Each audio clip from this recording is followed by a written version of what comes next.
your TV sounds funny in the evening, you're watching live from Studio 6B on Real America's Voice. And it is live from Studio 6B, Real America's Voice, on a Monday, August 11th. Brand new week getting started. Glad you're in, everybody. Slick Rick, right there, going to do some sports. Rick Delgado's going to do some news. Paul Nolan sitting and got some news as well. Aaron and Fran holding it down. Fran's back. Good to have him back. Hope everybody had a great weekend. Those of you who joined me this afternoon for the stream, glad you did. Welcome on in tonight as well. Slickster, how are you? I'm doing good, Big D. Looking good. How was your weekend? It was busy. I had a lot of work to do. Good, though. A nice time. But I had a good time Friday night, man. The show was great. Oh, it was good. That. Friday nights are fun, huh? Yeah, definitely buzzing the next day from it. It's great stuff. Yeah. A lot of energy from the audience. Totally. A lot of great stuff. Good interviews from Kevin Downey Jr. and great people there. It's always fun there at the American First Warehouse on Friday. So folks from Tennessee and all over. People coming from all over. Right? Good time. Amazing. Hanging out in the parking lot before, a little tailgate action going on. It's like becoming an event. Yeah, it is. For some people. So it's pretty cool. It's awesome. Yeah. We did the pre-show. That was fun. Yeah, I watched it. It was like, yeah. It was a little, eating pizza and stuff like that. I was like, well, I don't know, man. A little boring, right? Yeah. I was like, let me try that again. We did the pre-show. That was fun. Yeah, it was fun. Yeah, thanks. Like, good. I thought the pizza was delicious. Thanks to you. Okay, very good. Yeah, thanks to you always. It's like watching people eat pizza. Rick Delgado, how was your weekend? My weekend was great.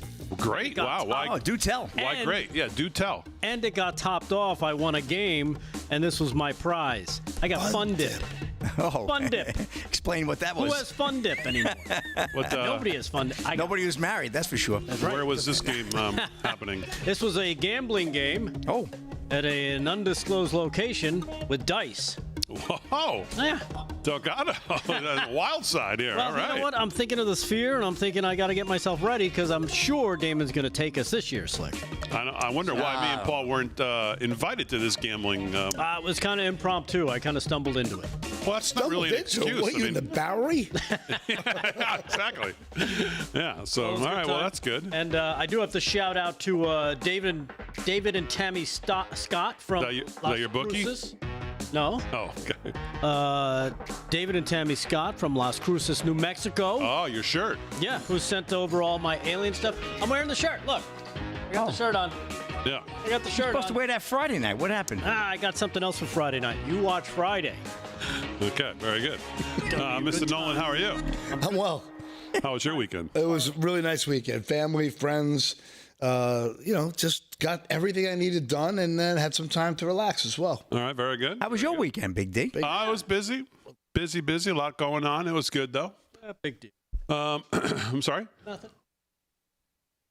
Brand new week started. A lot of news today. If those of you, again, like I said, those of you who joined me this morning for President Trump's stream, I streamed the president's press conference, which, again, was, I said then and I'll say now, is typical Trump. See a problem, take it on. Don't really care about any of the political correctness of it. Don't really care what most people think. Don't really care about how they're going to try to make it sound like something it's not. I'm just going to take it on and deal with it. Going to cut through all the bureaucracy. Yeah, I'm just going to cut through it, and I'm just going to go deal with it. And then, and that's exactly what he's doing. In a real show of force today, Pam Bondi, Pete Hegseth, obviously the president, Janine Pirro, and others all up there on the stage talking about what they want to do in D.C.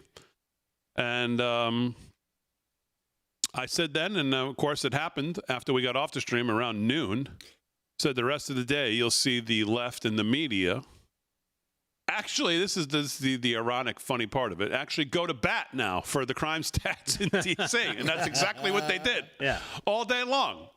Everybody telling us it's not what we think. It's all right. The numbers are down. I heard the numbers are down. All the numbers are low. Numbers are down. Well, but they never say compared to what. Exactly. They only pick up the story halfway. Fudging numbers. I mean, it's like. At some point in Biden's tenure, you could have said inflation was down. Well, it was down to 8 from 9.4. And that was generous. No, at some points, it felt like it was 18 to 20. So, I mean, to say it's down, well, okay, but down from what? And here's the bottom line, is all of the left lunatic crackpots who are going to say, dictator, look at this guy. This is how, this is the start of it. This is how things fall. All of them who work in D.C. and are there constantly, they get on camera when they go to the little hits over at these places, and they go, he's a dictator. And as soon as the camera goes off and they have to walk to their car, believe me, they're thankful that he's doing what he's doing. Or they have security with them. Yeah. Because they need security because they know how freaking dangerous it is. Yeah. Don't get it twisted. They're all thankful that there may be some sanity restored to D.C. because God knows it needs it, no matter what anybody tells you. Crime stats are down. Oh, okay. Don't quite think that tells the story.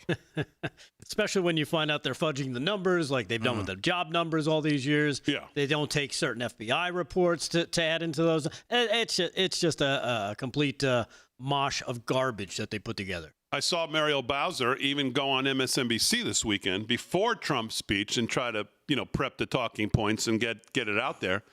And even she in the interview, there's a clip of it out there somewhere. Even she couldn't get to the whole where the media really wanted her to go. She says, well, D.C. does need some help. Yeah. And that would be understating it. Of course, you look at the people in charge in D.C., they'll talk about all DEI hires. The woman in charge of the police, I wouldn't put her in charge of the library. Hey, library. And Nancy Pelosi, of course, today, they all, of course, trying to take advantage of, try to compare. Oh, he's got the National Guard. Oh, he couldn't do that on January 6th, though. I've heard this argument that one again. Yeah, all day long from these snot-nosed little TikTok influencers who are doing their little live streams talking about this and everybody else about the National Guard. And, of course, nobody talks about the actual story of the National Guard on January 6th. Yeah. They don't listen to Stephen Sund. They didn't listen to his testimony. They don't know that the Speaker of the House has to approve it and that the Mayor of DC. Sergeant-at-Arms would not approve it. And the mayor of D.C. turned it down in a written letter. Yeah. So on one hand, they yell dictator.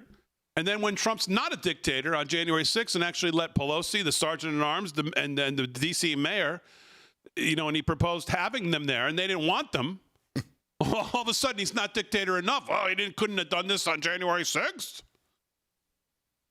So it's just absolutely crazy. But good for the president for doing what he did today. And, again, if you work in D.C., I don't care what side of the aisle you're on. Yeah, your survival rate just went up by 17%. Exactly. Yeah, there was actually an ABC reporter that admitted that she got jumped. Well, that's one of the first things everyone in D.C. says to each other, according to Tim Pool. And he had a people on today. He said that the number one question people ask each other when they see each other, how you doing? Have you been safe? Any incidents? Everybody's petrified and paranoid about how crazy the crime is. Right. And I think one of the most important parts of the interview was Janine Pirro, who I thought was great when she went up there. Yeah, you know what? I think I owe her an apology there, Damon. Because when she was picked, I was like, I thought maybe they could pick somebody a little bit different, a little more hard-nosed. But you know what? She's a more hard-nosed. Who would that be? She is a what you would call on the street a tough cookie.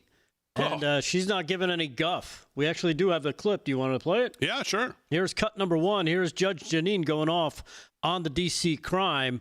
I'm sorry, Judge Janine. This one's for you. Cut one. I see too much violent crime being committed by young punks who think that they can get together in gangs and crews and beat the hell out of you or anyone else. They don't care where they are. They can be in DuPont Circle, but they know that we can't touch them. Why? Because the laws are weak. I can't touch you if you're 14, 15, 16, 17 years old and you have a gun. I convict someone of shooting another person with an illegal gun on a public bus in the chest. Intent to kill? I convict him. And you know what the judge gives him? Probation. Says you should go to college.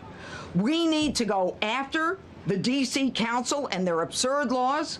We need to get rid of this concept of, no cash bail. We need to recognize that the people who matter are the law-abiding citizens, and it starts today. Yeah. Yeah. Amen. Without a doubt. The obvious, right? That old school, tough, tangy Italian cookie. Stating the obvious.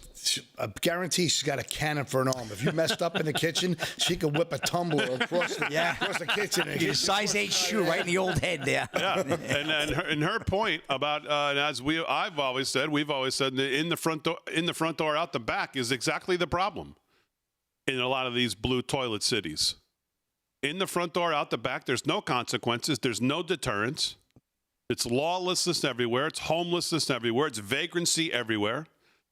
The juvenile numbers keep going up, and up. There's nothing to stop them. It's why, of course, the Metropolitan Police Department has just absolutely bled police officers since like 2020, when all of these urban areas got nuked during COVID, George Floyd time, all of that.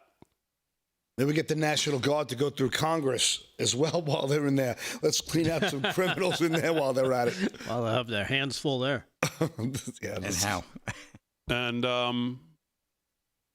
the other thing about every Democrat screaming about this today, and I don't think this is an overstatement. I think a lot of them, if they think, well, you know what? These Republicans, if they face crime in the city, well, they deserve it. They're Trump supporters. So if they get carjacked, oh, well, they had it coming. I think that's how a lot of them think. I honestly do. You see that school board dad and all going after that school board woman who said, when another, who was it who passed away? Hulk Hogan? Oh, good, another MAGA dead. Yeah. I mean, this is how they think. Yeah. Facebook post. It was disgusting. Yeah. Who was it today that actually posted about this? Jesse Kelly, I think it was. Democrats will spend the day talking about how safe D.C. is because Democrats want you raped and murdered to move their revolution forward. And they know they have to lie about this fact. They're not soft on crime. They're pro-rape. That's pretty strong.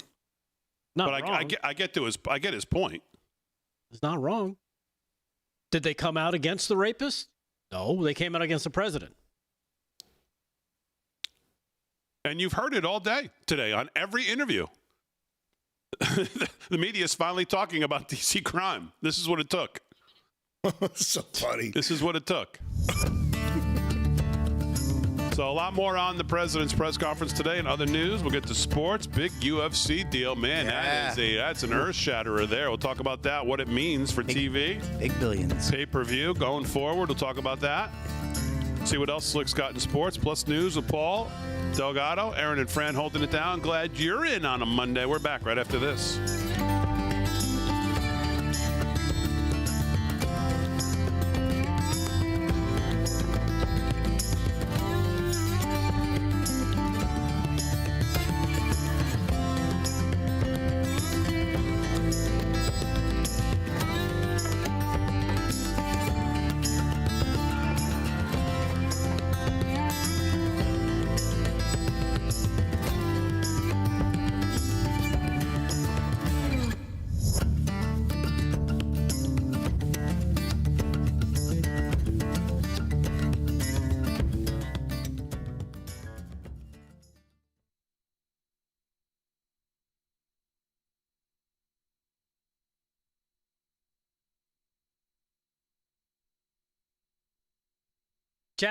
Chat. Damon wasn't going to say it, so I did. Damn it. What's happening? Let's see. Let's go over to the Rumble chat. They're in there. Chrissy Cat 64, Jethro TXK, TJK 3746, Marty Kin, Jalen 12. Howdy, Rumblers. YouTube chat. YouTubes. At Donna Better. She's not Italian. She's Lebanese. Her ex was Italian. There you go. Oh, there you go. Well, still works for me. I bet she's got. That's right. Cannolis by association. Chat. What's going on in the chat? Just say cannoli. Yeah. Yeah, she's got a set of cannolis on her, huh?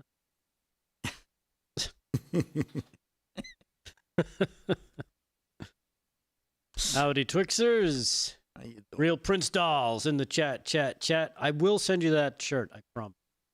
Oh, are you kidding? Are you still mailing that thing?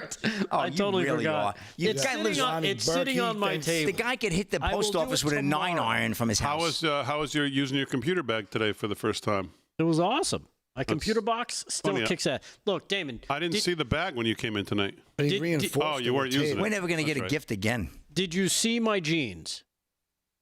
I unfortunately did, yes. Okay, what does that tell you about me? You need to go shopping. No, is that I will use something until it just falls apart. Yeah. These jeans, though, have holes. I will continue to wear. So many places I can go. Well, you're in the right studio for that. Exactly. That's true. Got you there. we need a super chat for coffee creamer. Anybody got $6? Coffee mate. Hey, Mike. There was a full one last week. I don't know. Dude, that was somebody's drinking it straight, I think. We opened that 2.5 weeks ago. Oh, was that long? Yeah. Okay. Fran, you still have those French fries in there? No, I threw those out. I was good. Congratulations. I cleaned the fridge before I leave for vacation. There you go. Fran is. We missed you, Fran. Damon, he's using the cardboard box? Yes, he is. Lonnie Berkey was up. Fran, the bourbon guy, was there Friday night. Can you believe that? It was awesome.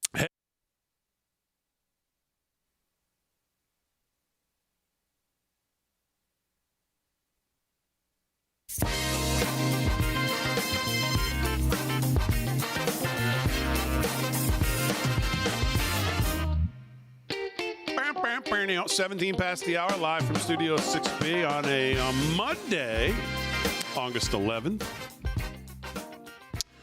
A couple quick things I want to get to before we get to sports and news. I saw President Trump today, he nominates E.J. Antonio to be the new Bureau of Labor Statistics head, which should not go as a small thing. EJ is great, number one. He's been on this network a lot. Never been on this show, but I follow him, and he's on top of what's going on. President Trump today says he's nominated him. He's the chief economist at the Conservative Heritage Foundation to head the agency that compiles and publishes the nation's employment and inflation figures. Our economy is booming, and EJ will ensure that the numbers released are honest and accurate, Trump said on social media today. And Tony, if approved by the Senate, would replace Erica McEntarfer, who was appointed commissioner of the Bureau of Labor Statistics by Sleepy Joe Biden. Trump fired her August 1st after the July jobs report showed hiring slowing sharply this spring, with job gains in May and June revised much lower than initially estimated. And here's the thing. I don't know if the job numbers are I think they probably are what they are.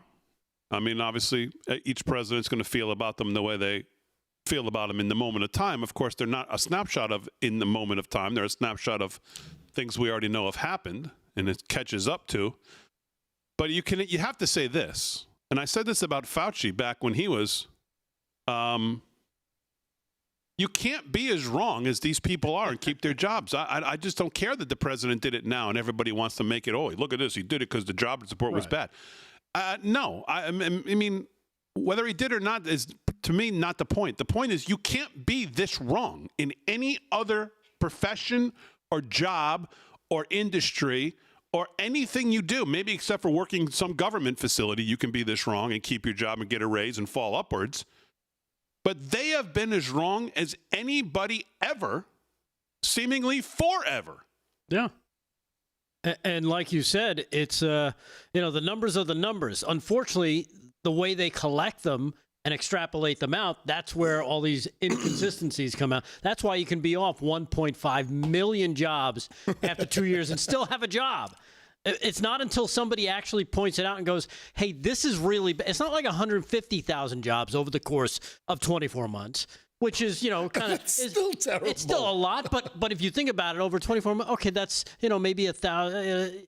it's a little more conceivable to be like, all right, that number was off because of that, or somebody moved the decimal point. That was a mistake. That was a computer error over here. This person never reported. We forgot about this. Moved the decimal point.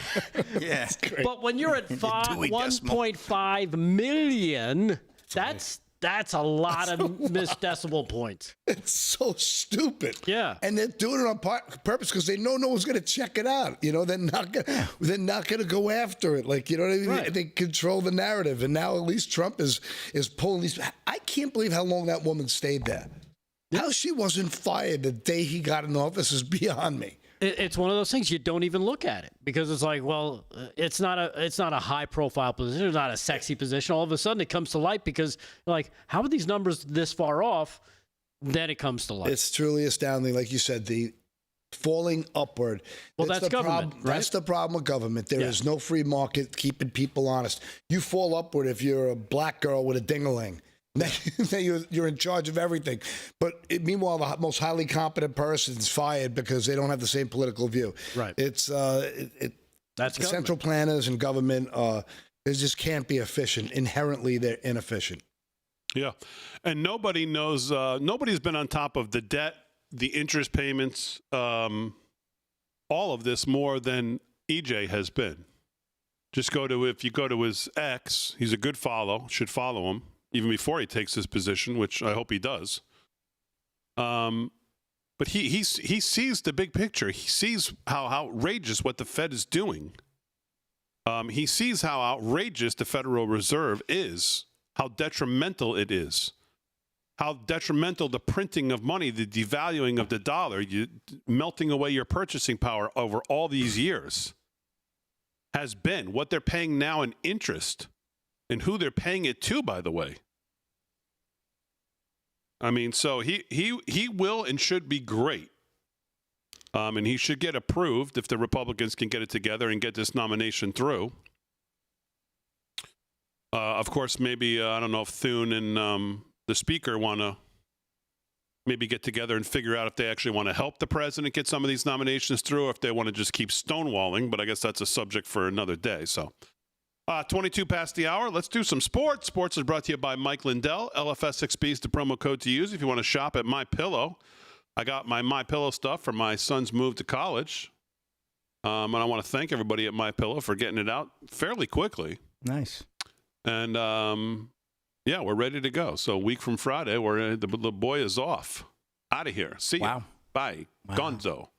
Well, maybe not. Will he ever come back? Yeah, well, that'll be the question. So, for Summers, I think quite a bit. 23 now past the hour. Slick, let's do some sports. Well, the biggest story of the day in sports, of course, Big D just saved himself a whole house. UFC signs blockbuster $7.7 billion broadcast deal with Paramount. Now you won't have so many pay-per-view fees, Big D. Well, that's the big news out of it. I know. Watertown, Houston, and Breitbart. With its deal with Disney-owned ESPN set to expire at the end of the year, the UFC has signed a new contract with Paramount to become its new home starting next year. TKO Group, which owns both the UFC and WWE, is leaving Disney behind, mostly to join Paramount as the merger deal between Skydance Media and Paramount is approved by the FCC, MMA Junkie reported. The new deal will run for 7 years with the UFC's 13 annual pay-per-view events plus 30 additional Fight Night events to be run on the Paramount Plus streaming service. Some events will also air on CBS, which Skydance Paramount owns. That won't be the only change for fans. UFC will no longer have the option to buy individual pay-per-view events in the USA like they always have in the past. They will have to subscribe to Paramount Plus and will get them all on that platform for a $7.99 monthly fee, $12.99 ad-free. Big D's going for that. In the end, if fans bought even 2 UFC pay-per-view events a year at $79.99 each, the $96 a year for the Paramount Plus plan would have saved them a significant amount of money. Right, Big D? You buy a number of those. This shift in distribution is a distribution strategy. It will unlock greater accessibility and discoverability for sports fans and provide an important catalyst for driving engagement and further subscriber growth for Paramount Plus. Paramount said in a press release. Paramount's advantage lies in the expansive reach of our linear and streaming platforms. Paramount Chairman and CEO David Ellison added, live sports continue to be a cornerstone of our broader strategy, driving engagement, subscriber growth, and long-term loyalty. And the addition of UFC's year-round must-watch events to our platforms is a major win. We look forward to delivering this premium content to millions of fans in the U.S. and potentially beyond. UFC owner TKO has not entirely abandoned ESPN. The company stuck with ESPN for its WWE broadcast, signed a new 5-year, $1.6 billion deal, chump change, right, to air events such as WrestleMania and the cable sports news network. So that's a game changer. It shifts the paradigm a little bit there, you know? I mean, $9.5 billion in deals by TKO in the last 2 weeks. You know, But it is a game changer for the pay-per-view model, which is now dead. And they're just showing that that model is dead, and now it's all subscription, ad-based, smaller price. People don't want to pay the big numbers. They don't want to, it's even changing since OTT really started to change. And of course, Rav is right on the forefront of it, what we're doing here. Yep. And our models and what they're doing as well. But I mean, the landscape of TV has really, really changed. This is just another big one. It sounds like the fans are going to get more. Paramount is continuing its conservative branding. You see Tulsa King conservative, you see Landman, you see all the really Taylor Sheridan stuff. Is a lot of conservative views on there, and nothing says conservatism more than the UFC. Yeah, it's keeping good company, right? And that's interesting because obviously CBS owned. All right, 26 past the hour, live from Studio 6B. We'll do a little more sports with Slick, then we'll get into some news with Delgado and Paul Nolan right after this.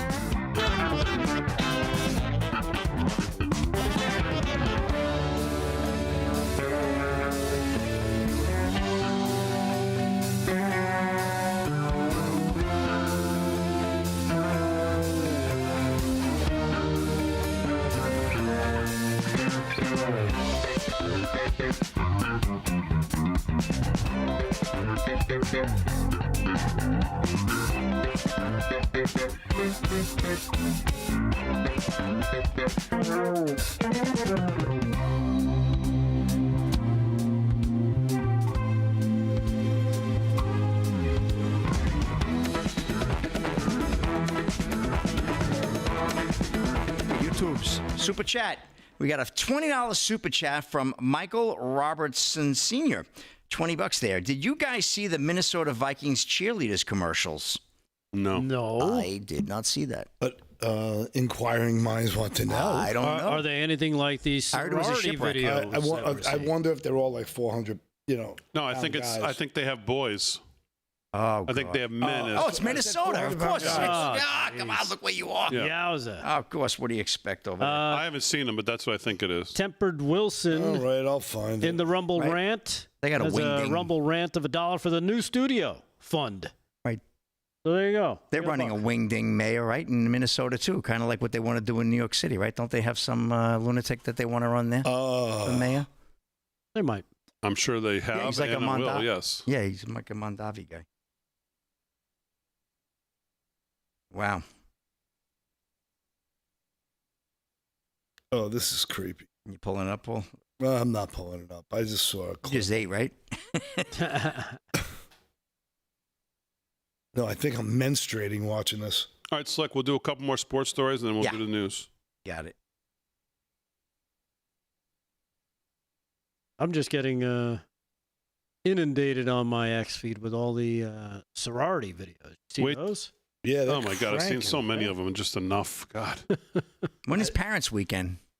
September And that's their act of defiance. weeks, right? 25th. Like, we're It's okay Ryder with Cup it? weekend. I told you this. I know. That's their way of saying we're Trying to white remind and me we don't, because we're I'm not ashamed going. Is that anymore. what you're asking me for? Can't- Do you have to go back up there at all now? Or The you're done? You sorority went up and video that was is it? like their Did you way go of up saying this we're weekend with white your son? and We're No. not Oh, ashamed when are you to going be up? white Yeah. anymore. Move-in's Pretty a much. week from Friday. And we, Friday. and we wear, Oh, that's right. The and we're 22nd. hot, and we're, Yeah. we wear Yeah. denim and no boys. You excited? Or? It's unbelievable. think Let me guess. They're being called Nazis.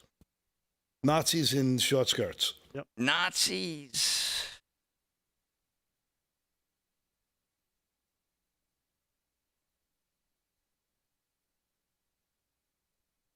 Thomas, 1449 is 110 degrees in Vegas.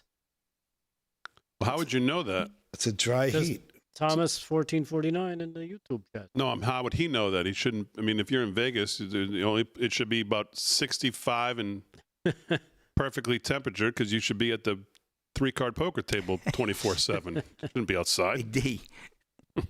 Backgammon City.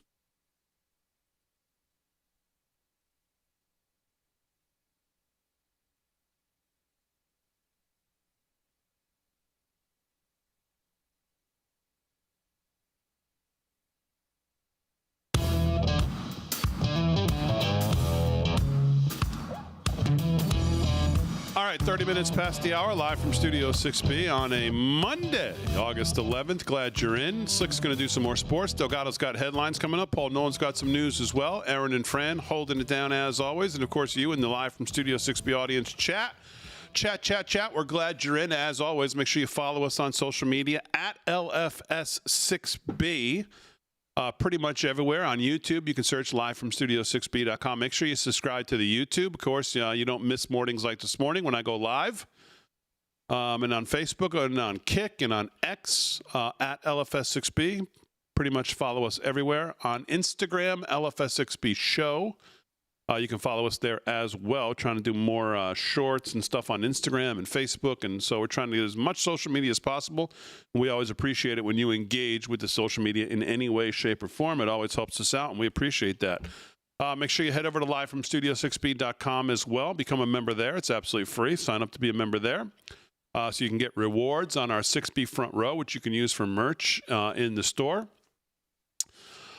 Slick's doing sports. Sports is brought to you by our friend Mike Lindell. LFS6B is the promo code to use at checkout at MyPillow. Let's do a little more sports. Slick, what else is going on? Good tournament wrapped up yesterday, Big D. Justin Rose wins FedEx St. Jude Championship in playoff. First of three in the FedEx Championship. Unbelievable. Memphis 10. Justin Rose made up a 3-shot deficit over the last 5 holes against hard luck Tommy Fleetwood, and then made 2 birdies in a playoff against U.S. Open champion J.J. Spawn to win the FedEx St. Jude Championship on Sunday. Boy, Tommy Fleetwood, he's so good, but, man, he just can't get over the hump. He can't close it. He just cannot close the deal. He will, but I feel bad for him because he's playing well, but he just can't get there. Yeah, he birdied 4 straight holes and narrowly missed a 13-foot birdie putt on the 18th hole at the TPC Southwind for a wind in regulation. Rose made 6 birdies over the last 8 holes he played, the last one a 10-foot putt on the 18th on the 3rd playoff hole. So that's a wrap on that unbelievable tournament. I wonder how that leaves the actual standings now as we head into the BMW and then we head to Eastlake for the final for the actual top 30 towards. I wonder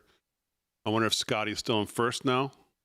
After Justin Rose wins, he probably launches up there in the top 5, I would think. His caddy had a family emergency yesterday. I saw a story. I didn't look into it too much, though, and he had to leave early, so I'm not sure if that affected anything. But Yankees got some more bad news. Aside from their play, one of their legends got hurt as well over the weekend. Yankees legend Mariano Rivera suffers torn Achilles during Old Timers Day game. What a shame, right? Jeez. Dylan Gwynn at Breitbart, and one of the best Yankees of all time, no doubt. Legendary Yankees closer Mariano Rivera injured his Achilles during the Old Timers game on Saturday, according to The Athletic. Rivera, 55, is the greatest closer in the history of the game and a vital linchpin on the dominant Yankees teams of the mid-'90s through the 2000s, who won 5 World Series titles. Remember those days, Rick? Good times. In 2019, he became the only player ever to be unanimously inducted into the Hall of Fame. Imagine that.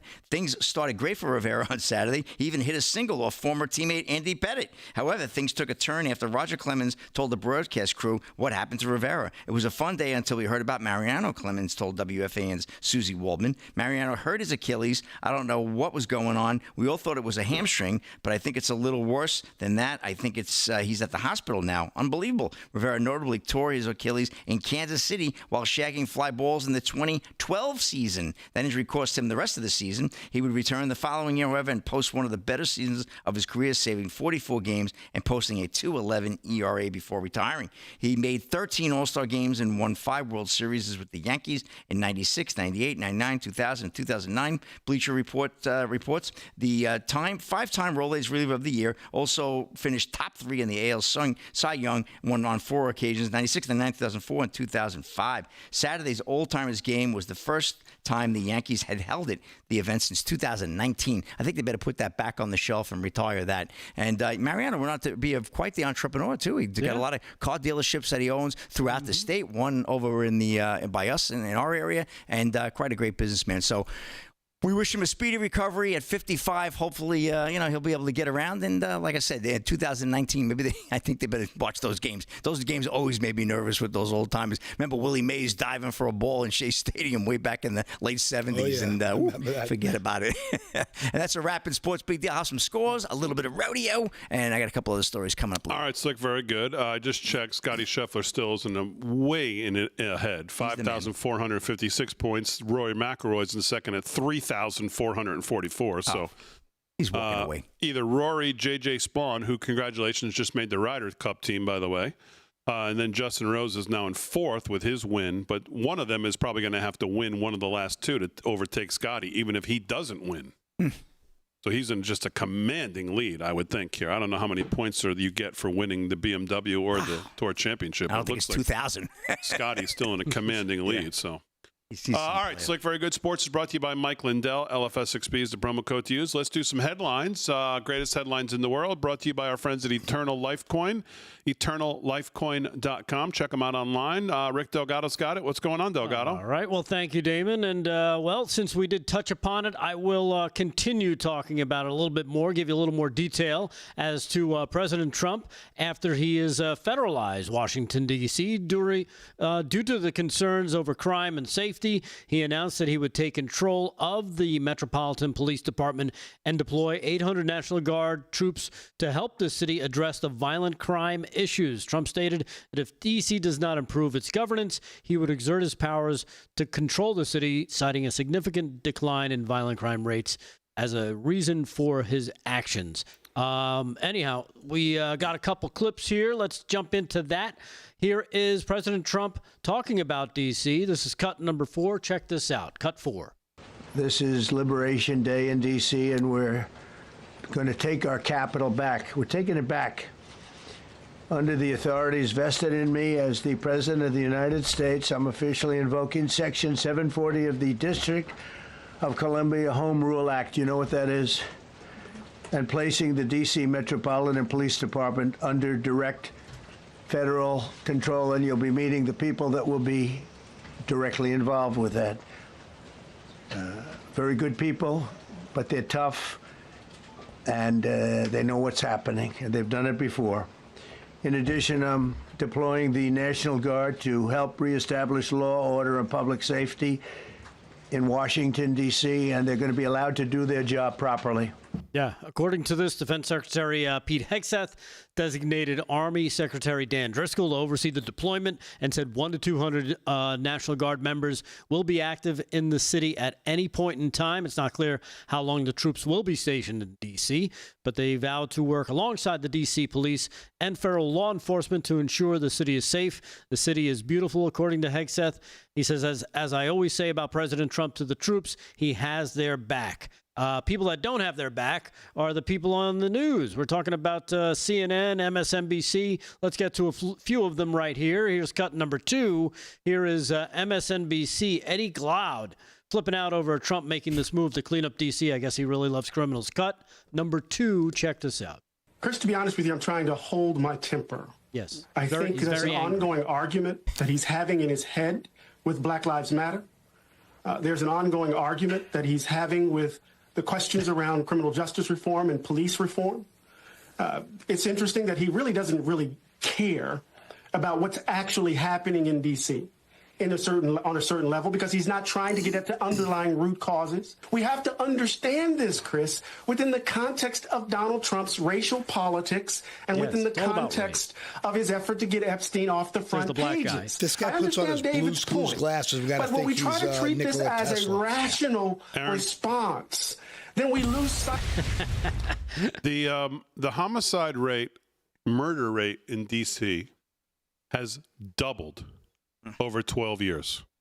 The murder rate in 2012 in D.C. was 13.9%. The murder rate in 2024 is 27.5%. That's a 97.8% increase. So guys like this who say President Trump doesn't really care, there's no reason for him to be doing this, they need a lesson in remedial math again to look at the numbers. Because it's absolutely insanity that that's his reasoning on why Trump is doing this. Right, and that's why Hillary Clinton and Pelosi are chomping at the bit to put out these silly numbers that, Hillary Clinton, by the way, her tweet, you listen to an unhinged Trump justify deploying the National Guard in D.C., and the reality is violent crimes at a 30-year low. This is like the nonsense that we have to endure, which everyone knows is completely untrue. And as Dee just put it, the statistics are an absolute mockery of what the truth is. But meanwhile, they'll just keep pumping out their narrative. They don't care because they have all these mouthpieces going haywire, running cover. because to talk about it legitimately would be a lesson in talking about their utter failure when it comes to not only policy, when it comes to lawlessness, when it comes to enforcing the law, when it comes to the Constitution, when it comes to our fellow citizens, when it comes to all of this. Any discussion in reality based around this shows that they have little to no sympathy or anything for you. And as I said before, most of these people, if it was a Republican that got carjacked, would not, they don't care. As Jesse Kelly said, they see you as a roadblock to their power. Yeah, they need the chaos on the ground. Mm-hmm. How old was that Big Balls kid? How old is he? He's only about 20-something? Yeah, 22, 20s. tops, Early maybe. 20s. Yeah. Young kid. And again, he's lucky to be alive. Helping out someone who was getting carjacked. He wasn't getting carjacked. He came upon the person, the woman I think it was, and jumped in to try and help her. But there you have the mouthpiece of the left, of course, attacking the president for trying to stop crime. Let me get to a clip here because I think this illustrates what's going on out there. The NAACP had a pre-presser rally outside, and they picked somebody to speak who they figured let's get the person who can as clearly as possible tell everybody what's going on and kind of give exactly what they think, get our thoughts across clearly, that is very understandable on why we oppose President Trump. Here's a little bit of that. Great. The president has been trying to provoke violence here, right here, in the black communities and in the brown communities, having ICE kidnap our neighbors, having the black community be harassed and profiled and want a response. We say, hell no, we won't go. That's a poorly constructed sentence, man. Okay, let's listen a little more here. When we say we won't go, that means we're not going to those mass incarceration, into their prisons and enslavement. We won't go into their ICE, right. What do you call his beautiful centers that he got? Beautiful. We won't go to where alligators live. Hell no, we won't go. I don't even want to go where alligators live. She's right. Okay, more from the Mensa meeting outside here when we get back. 42 past the hour, live from Studio 6B on a Monday. He's got a point. I don't want to go where alligators live.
Bum. Chat. What's going on? What's going on in the chat?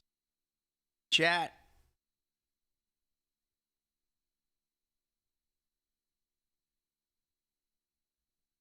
Off Patriots in there. J&J Mama. Yes, very articulate. Yes.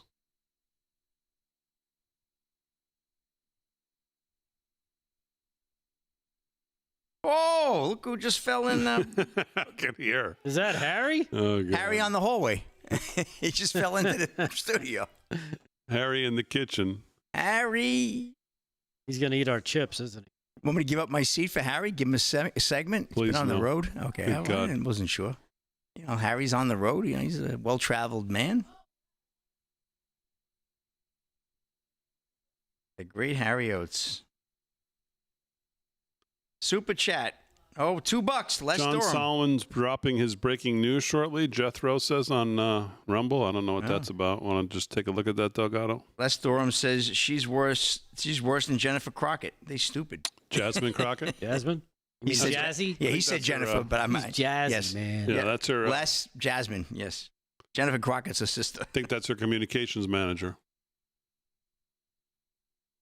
Sock it to me. Oh, Broke spoke. Damon and guys. What's Broke spoke? How did he do on the preseason? Broke spoke. What happened with the Texans game? Did Broke he win that one? spoke. Oh, Farmer Brook. It's not Broke spoke. Farmer Brook is right. Is it He Farmer went- Brook? He's 2-1 right now, I believe. Oh, he did okay. Lost to Texans. Won with the whoever the other one was on Friday. Cleveland. Yes, Shador Sanders. No, he sent in the team against your team against Dallas, but it was late, so I'm the not Lambs? counting it. Yeah. Yeah. Well, because he sent it in after the game started. You can't bet a game after The game was over after it started. Right when Why it are you trying to started. defend them? Yeah. Hello? We got Jets are going all the way now. Look out. Hello? They won in Lambeau Field. That was a good win. Doesn't count, though. No. John.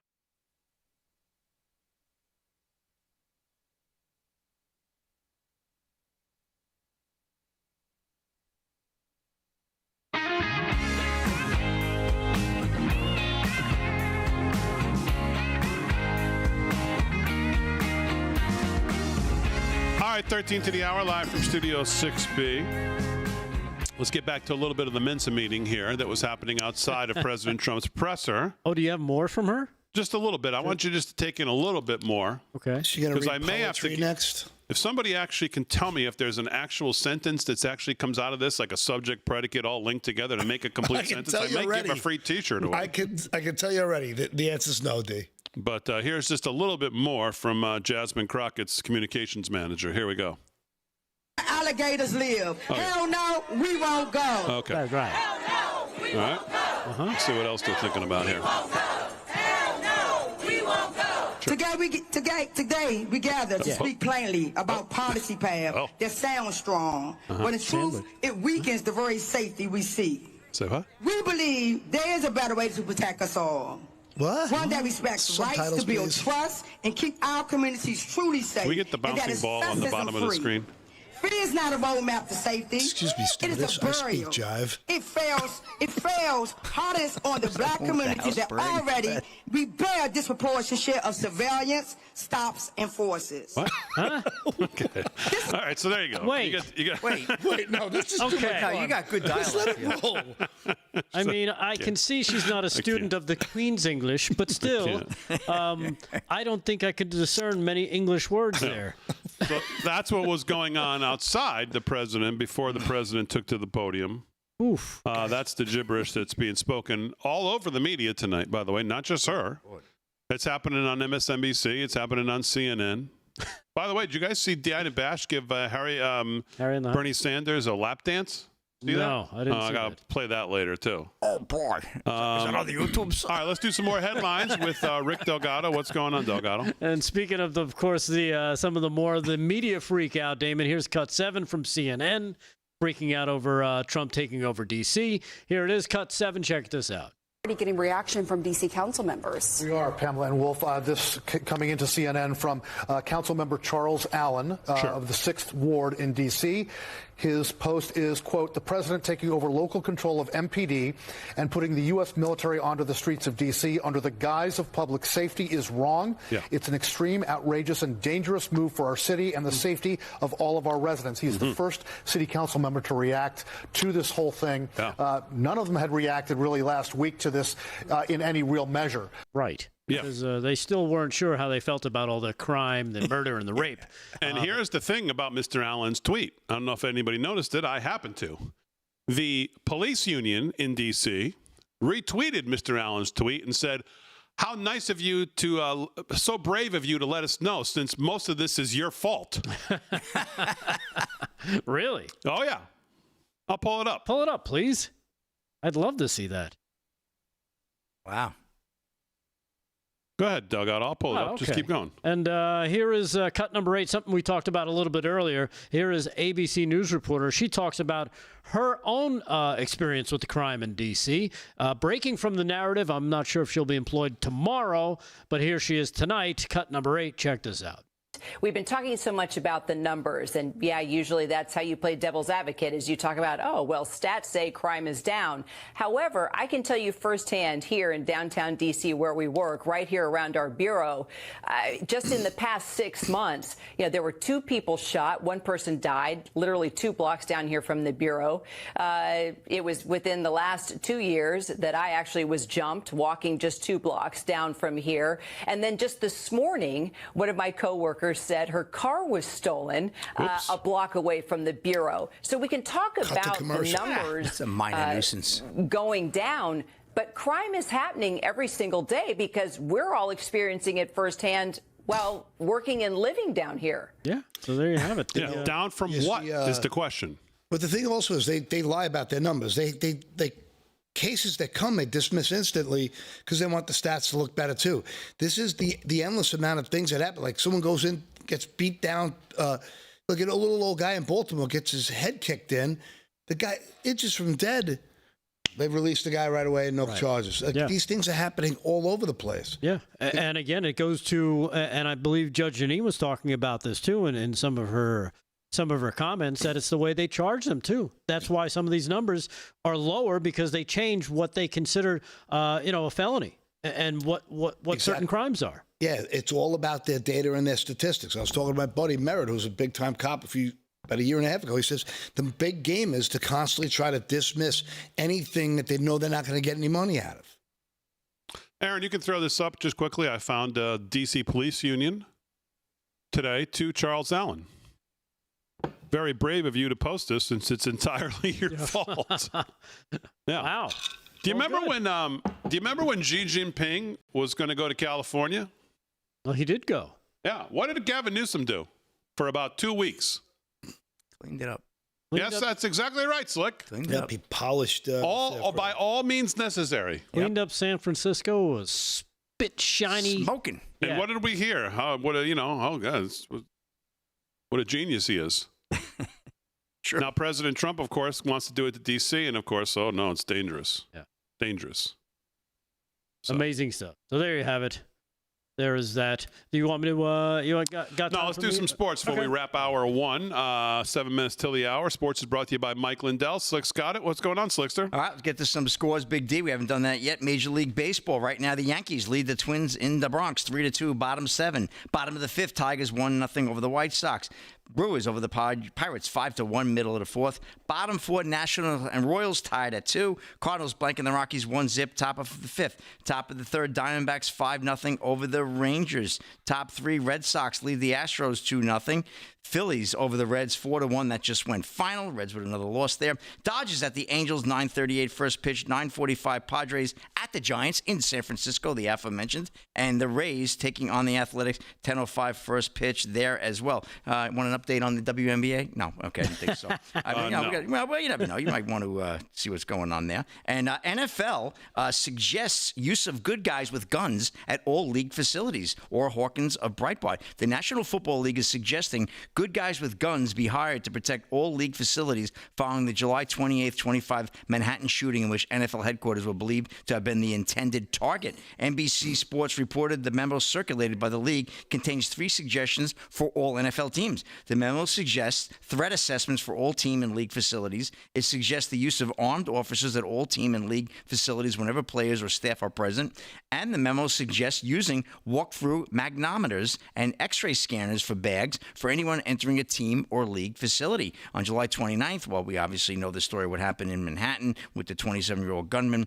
New York City Mayor Eric Adams noted he From our preliminary investigation, he took the wrong elevator bank up the NFL headquarters. Instead, it took him to Rudin Management, and that is where he carried out additional shootings. So obviously, we know that 4 people were killed in the attack, including a New York Police Department officer. So I guess the NFL is trying to be proactive with this Big D. I don't know. You know, I always thought they had good security at the league offices you and would all. Think, Apparently they don't. I don't really know why they don't, but that's really very strange. So. And real quick, we had the Farm City Pro Rodeo wrap up over the weekend. We were reporting on that. That was Hermiston, Oregon. Here we go. All-around cowboy was Wasey Ashala. He came in with $13,559. Bareback riding and bull riding. Bareback went to Wasey Ashala. I just gave you that. And steer wrestling, second round, Donnell Henderson, 3.7 seconds. That took the title there. Team roping, Andrew Wade and Jake Long, 10 seconds flat on the two-head, $7,100. Saddle Bronc went to Brody Wells, 90 points on Calgary Stampede's annual, not the greatest, but the annual news. Tie-down roping, we got Ty, Tanner Green, and Riley Mason Webb, 7.9 seconds, both great rodeo men. Barrel racing, Taylor Moykins, 16.81 tenths. Bull riding went to Rolly Johnson, 89.5 points. Big rodeo, $534,000 paid. That's a wrap right there, Big D. All right, it's a wrap on Hour 1. News with Paul Nolan coming up. It's kick off Hour 2. Then we'll get to some more headlines with Delgado, more sports with Slick in Hour 2 as well. Aaron and Fran holding it down live from Studio 6B on a Monday. We're back right after this.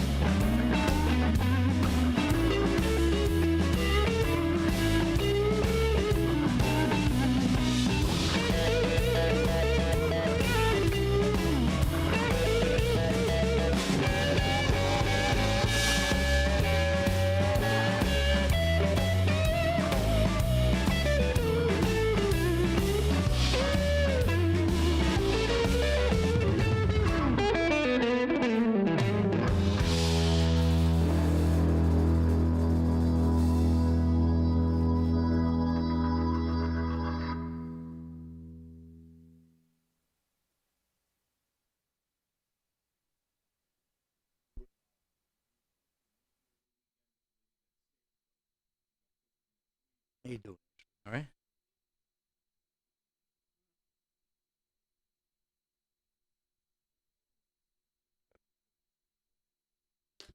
All right, chat. What's going on in the chat? Back here.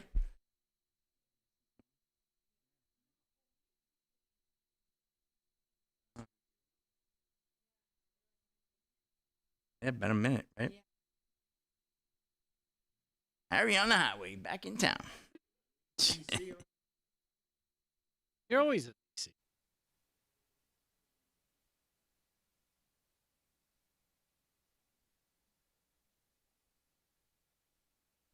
Oh. For the Putin thing? Yeah. For the Putin powwow? Yeah.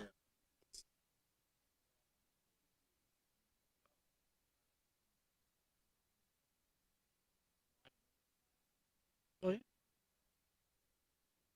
There's got to be some. No, I mean, there's got to be a reason for it to be that.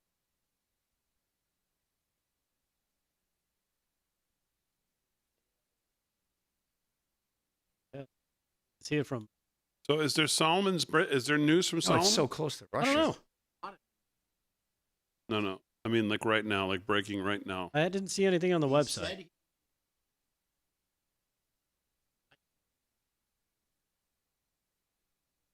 19 minutes ago, breaking exclusive Democrat whistleblower told FBI that Schiff okayed leaking classified intel to hurt Trump. I have that I would one. assume that must be it. I have that story. You have that? Yeah, I have that.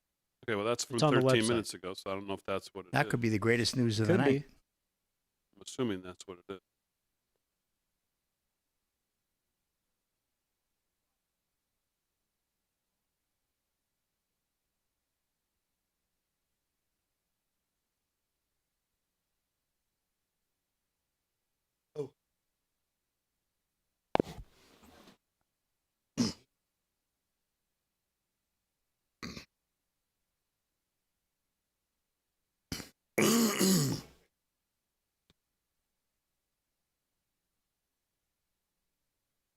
So what are you home till?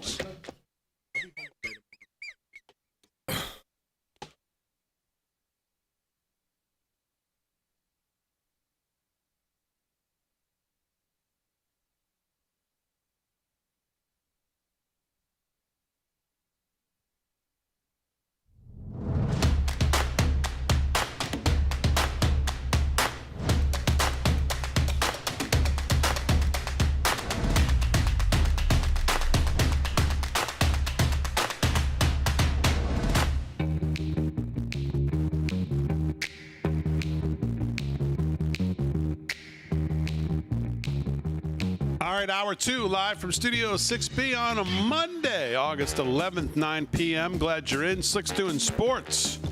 Rick Delgado's got some more headlines. Aaron and Fran holding it down as always. Mr. Nolan is here. Paul Nolan is going to have some news here in a second. Make sure you subscribe to all of our social media at LFS6B. And make sure you follow Real America's Voice, too, at Real AM Voice, at Real AM Voice. Did you guys see Brian Glenn today in the presser? Brian Glenn trying to take one for the team today, as I guess the president was a little late. And there's a clip of actually it out there. I actually saw it happen live. But as they were all sitting there, the moaning on about how late they were all sitting in this room, which I'm sure has got to be hot because there's about 400 people in a room that looks like it holds about 8. Brian finally jumped up out of his seat and said something to the effect of, "Let me go back there and ask what's going on." And everybody cheered for him. All of the scummy media in there cheered for Brian, and he went back there and then came back and really didn't have any answers. He couldn't figure out, but the president came out not too far after that. And he did get a couple good questions in. We have one of them if you want to check it out. Brian does get good questions in. We'll get to that when we get back to the news. But right now, Mr. Nolan is here. And let's get to the news brought to you by our friends at EternalLifeCoin.com. Mr. Nolan, what's going on? Well, I got the worst headlines ever, so I'm going to give you three quick. I'm going to give you three, just examples of the lawlessness in America these days. This is the world we're in. Transgender registered sex offender escaped prosecution after he had tried to kidnap a child from a Colorado schoolyard. Oh yeah, we talked about this guy. We put up his picture. Oh, he's a lovely man. Fancy, lovely looking dude. Yeah. He now goes by Solomon Galligan. Now goes by Carmen. He's found to be mentally incompetent when he tried to snatch an 11-year-old boy. And again, they throw nothing. What happens to him? Next to nothing. It's a mockery of justice. Okay, here's another one. I started to touch on it. A man assaulted elderly pro-lifers in Baltimore dodges prison time. A 28-year-old man found guilty of brutally beating 2 elderly pro-life activists outside a Baltimore Planned Parenthood clinic in 2003. Well, he's not going to face any jail time. He's going to have to do 1 year in his house. 1 year in your house is a vacation. Really? This is what... So, again, just this stuff is enough to make you ill. And then, I don't know if this just came in. A 7th suspect was arrested in connection to the Cincinnati mob attack against the white couple attending the jazz festival. We all know about that story. Gregory Wright, 32, was arrested and charged with one count of aggravated riot and aggravated robbery. So this means essentially if they do convict him, he'll get a $12 fine and, you have to go pick up a Dixie cup on the side of a highway. Mm-hmm. So, this is the stuff we're dealing with. It's the lawlessness that makes me ill, but... Well, this is why what Janine Pirro said was so important today and why, the thing for President Trump here is to let cops be cops, right? Let the cops turn them loose. Let them actually do their job. Take the proverbial, no pun intended, handcuffs off of the cops. And there's some early reports tonight that there's already federal law enforcement patrolling Harbor Yard, I think is what it's called. Navy Yard? Navy Yard? Yeah, Harbor Navy Yard. What is it? It's called Navy Yard. Navy Yard. Yeah. And that they're already getting public citizens coming up to them and thanking them. Yeah, they're getting support. So that's the key is obviously like what Janine said, figuring out how to change some of these laws, the D.C. Council, being able to charge these gangbangers who want to just run under the cover of their age, and for President Trump to let the police actually be police and supplement what he has to and with the feds. And Mariel Bowser can get in front of a microphone and continue to talk about statehood for D.C., but that's the whole point of D.C. Yeah. You want statehood, go to Maryland. You see these kids who are acting like, ravenous animals in the street. They learn from a really young age from the local drug dealers too. These little mules, and because they know if they're caught with a pound of dope, it doesn't matter. Right. They're not going to get caught, and it's just a loss in the business. Now they're so emboldened and so empowered. They know there's no consequences whatsoever. mob of 15, 16, 17-year-old kids attacking people it's just a fun day out. Yeah. It's so, I don't know. All right, anything else, Paul? Yeah, last week the province of Nova Scotia facing extreme wildfire, obviously caused by the hot, dry weather, banned people from entering their forests and national parks as a precautionary measure.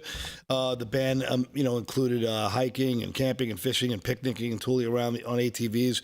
So that's now they now have done that in Newfoundland as well, and not just New Brunswick. So this is happening all across Canada. So I just, part of me, that my conspiracy theorist hat starts ringing right away, and I keep thinking this is about that Agenda 2030, where they've stated in their, in their plans, on the Agenda 2030 website that they want 30% of Canada's forests, rivers, and lakes never touched by human hands again. So I don't know if this is just another one of those over-exaggerations and overreach of government, but, this is what you have when you have legitimate communists running your country. So I just figured what comes to that country can happen anywhere, and so just figured I'd throw that out there. Speaking of legitimate communists in your country, we'll get to Bernie Sanders here in a second and Dana Bash on CNN, which was just,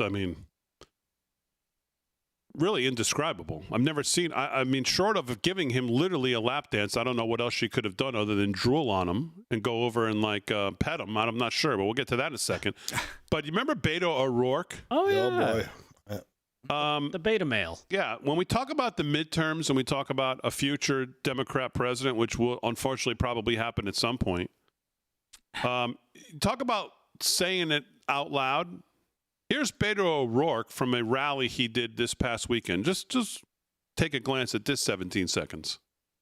Next time we win power, we're going to drive that car like we stole it. We're going to legalize every dreamer's parents, every hardworking American doing backbreaking work that makes this country so goddamn great in the first place, even greater as U.S. citizens.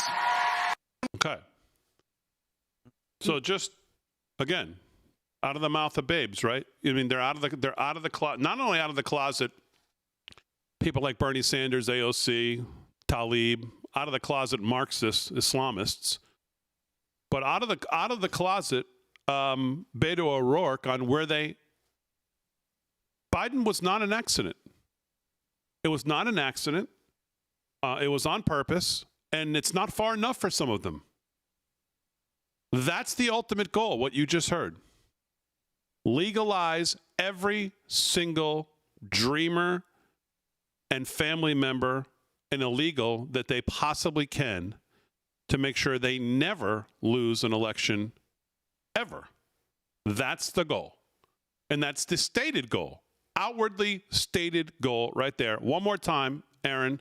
Beto O'Rourke from this past weekend. Next time we win power, we're going to drive that car like we stole it. We're going to legalize every dreamer's parents, every hardworking American doing backbreaking work.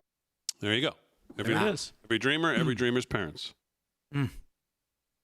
So, all right, there's breaking news, I believe, from Solomon tonight. Rick Delgado, what is that? Yeah, so from John Solomon's website, Democrat whistleblower. Now, normally we just say whistleblower. This one is an exclusive from John Solomon on justthenews.com. Democrat whistleblower told the FBI that Adam Schiff okayed leaking classified intel in order to hurt Trump. Yes, believe it or not, a career intelligence officer who worked for Democrats on the House Intelligence Committee for more than a decade repeatedly warned the FBI beginning in 2017 that then Representative Adam Schiff had approved leaking classified information to smear then President Donald Trump over the now debunked Russiagate scandal, according to bombshell FBI memos that Director Kash Patel has turned over to Congress. See, they always find this stuff. It takes a while. Unfortunately, it's taken, 8 years for this stuff to come out, but it is coming out. The FBI 302 interview reports obtained by Just the News state that the intelligence staffer, a Democrat by party affiliation who described himself as a friend to both Adam Schiff, the now California senator, and former House Intelligence Chairman Devin Nunes, considered the classified leaking to be unethical, illegal, and treasonous, but was told not to worry about it because Schiff believed he'd be spared prosecution under the Constitution's speech and debate clause. That's a clause in the Constitution where basically they can say whatever they want, and nothing can happen to them, unfortunately. So no publicly disclosed opinion from the Attorney General or Solicitor General can be found making a determination as a matter of law, but officials told Just the News that DOJ officials showed little interest in pursuing Schiff when allegations were brought to them years ago, citing the very same excuse the lawmaker had offered. In his most recent interview with the Bureau in 2023, the whistleblower, whose name is redacted, told agents from the FBI's St. Louis office that he personally attended a meeting at which Schiff authorized leaking classified information. So we're talking about information that's not supposed to be out there, but there you have a member of Congress actively going to support leaking it to hurt the president. This is what stuff that was supposed to be, delivered in a skiff where nobody's supposed to know what they're talking about. So that's what's happening. Again, that's just coming out from John Solomon's Just the News website, and he also stated, the whistleblower did, that this would be illegal. And upon hearing his concerns, unnamed members of the meeting reassured that they would not be caught leaking classified information. So. This could be the another thread in that sweater of corruption known as Adam Schiff that hopefully comes collapsing off of. Yeah, and Kash Patel, I don't know if you said this, I'm sure you did. He declassified this FBI memo revealing this Democrat staffer. Yeah. What does that tell you? How much of a low-life scum do you have to be to get a Democrat staffer these days to turn on you? Well, Adam Schiff figured out how to do it. Yeah, and this guy's been blowing the whistle for a while. It's just everybody just kind of blew him off. Didn't take it seriously. Didn't think he'd get prosecuted for it. So nobody cared. But there you have it. So now it's starting to come out. So this is another possible indictment of this lowlife. Hopefully. We have the mortgage deal. Isn't he under mortgage thing too? Yep. Federal mortgage fraud. Yeah. For claiming he lived in Maryland or something? Maryland and California. As his main residence, both at the same time for decades. Yeah, in Delaware, right? Was it? It'd be hard to imagine someone who has done more to erode confidence in all of the institutions and committees in Congress more than Adam Schiff has. You'd be hard-pressed to find somebody. All right, live from Studio 6B, more to do, 13 past the hour.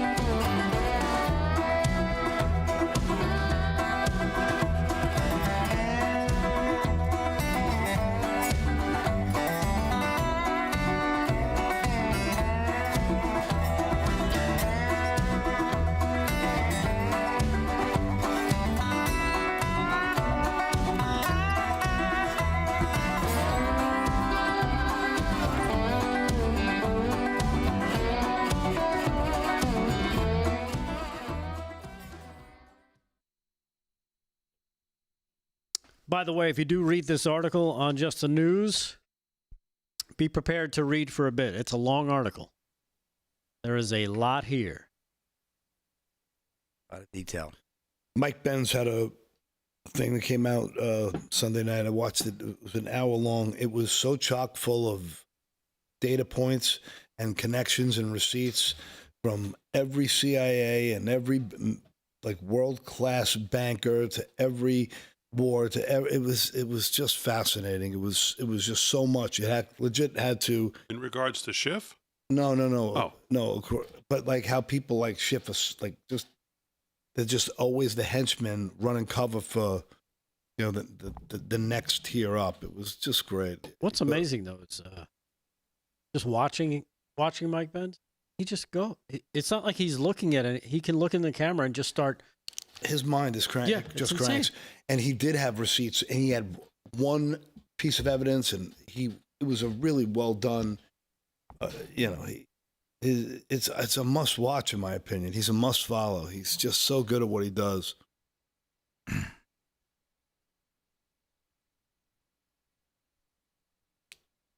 There was another, one of those stories I was going to add to it, but it was just so much darkness. This mom of 5 who got raped and killed by an illegal immigrant. Just waiting to see what this guy's sentenced to. It's going to be, again, nothing. It's just going to be, these guys get away with it. It's because they're the victim.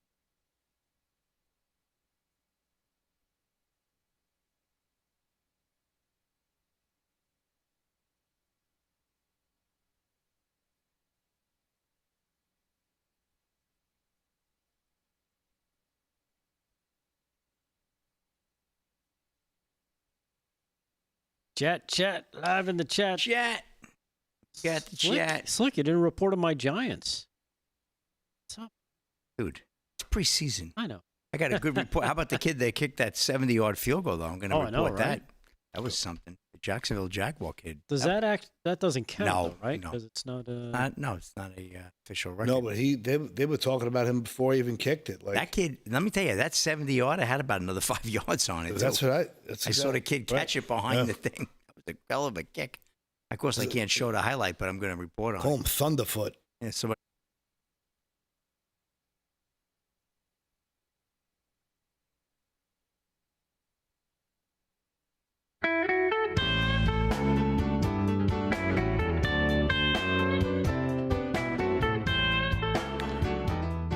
All right, 17 past the hour.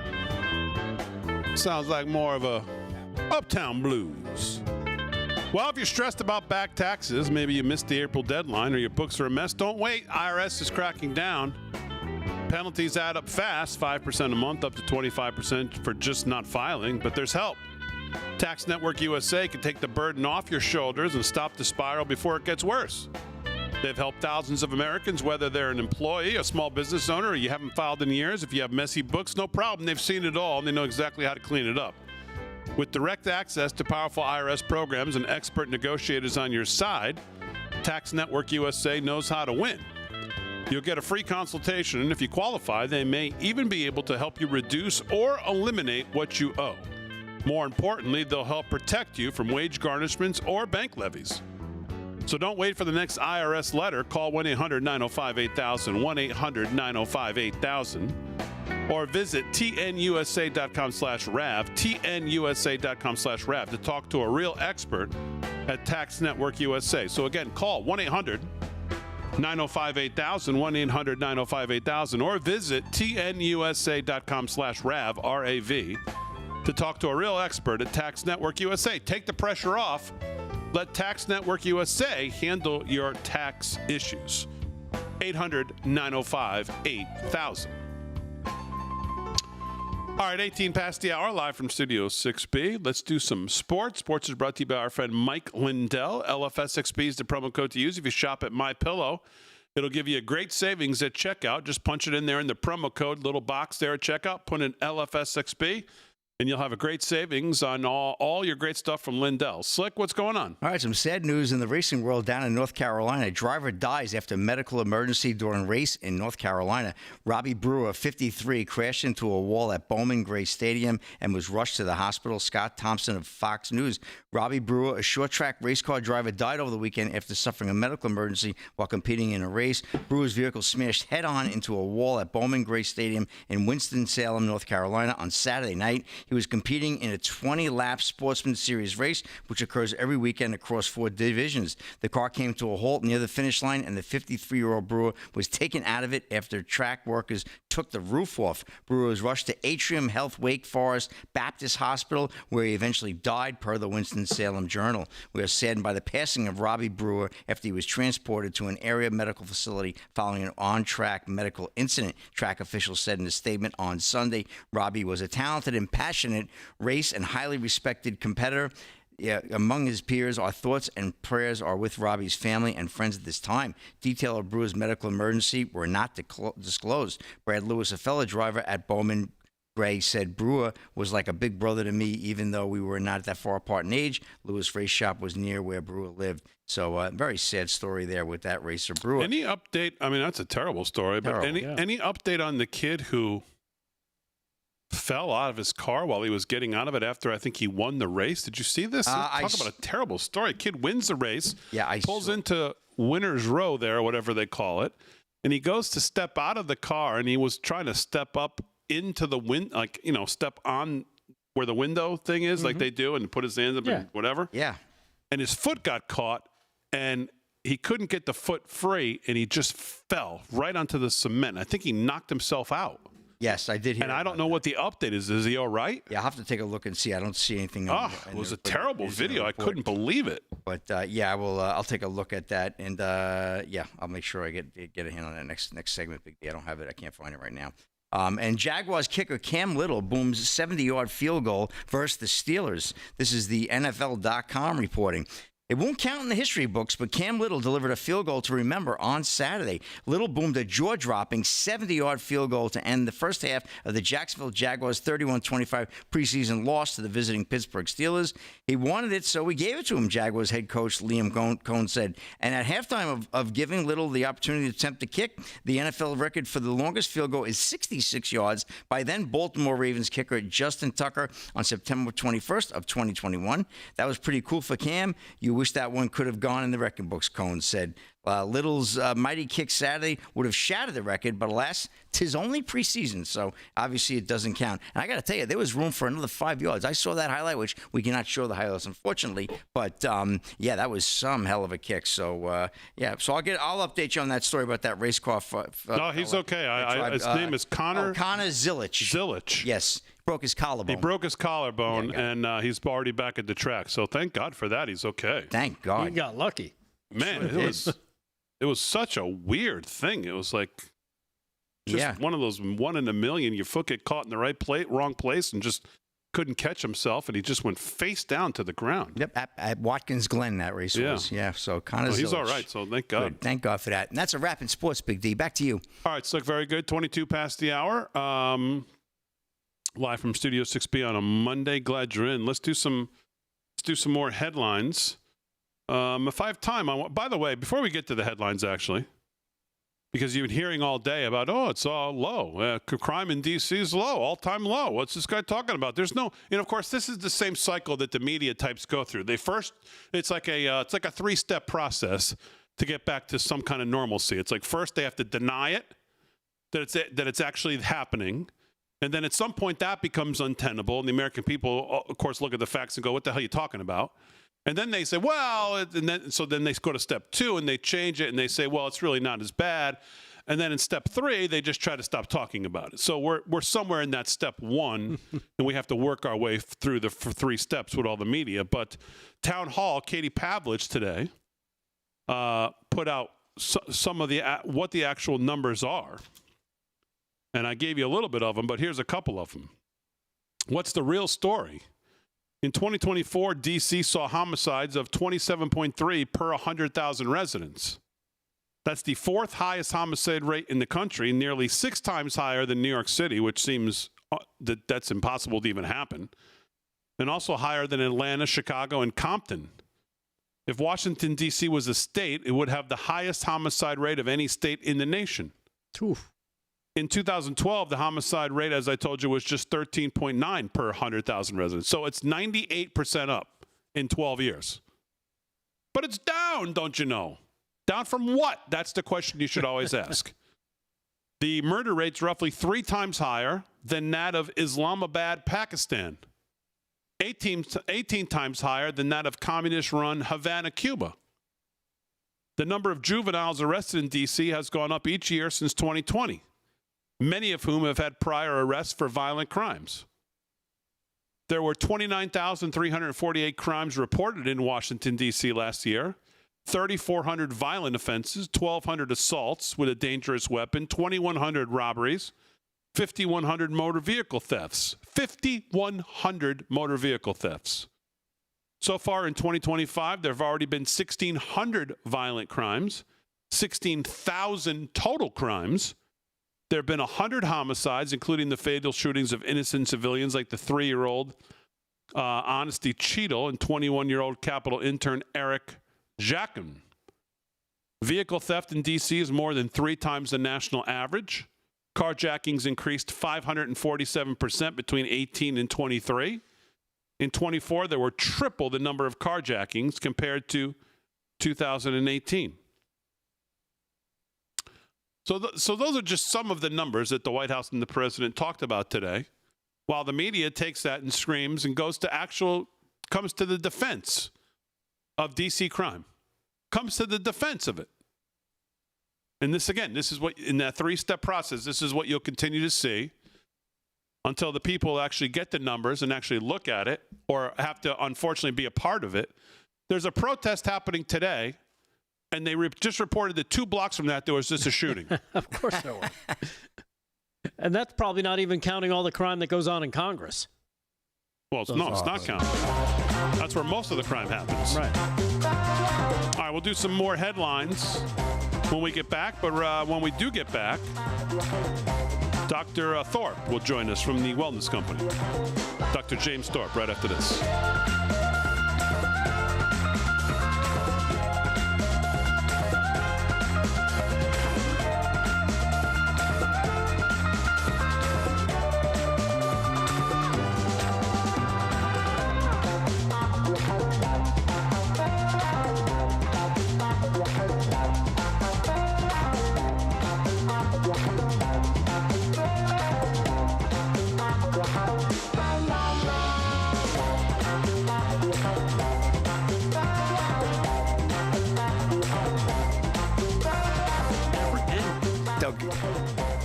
Delgado sending you stuff.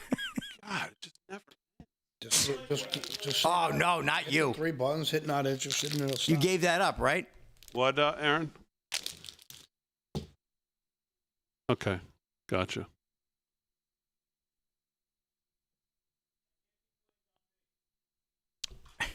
Bum, bum, bum, bum. Oh, I got you. Who would share that stuff anyway? You gotta be a mind. I'll share a couple.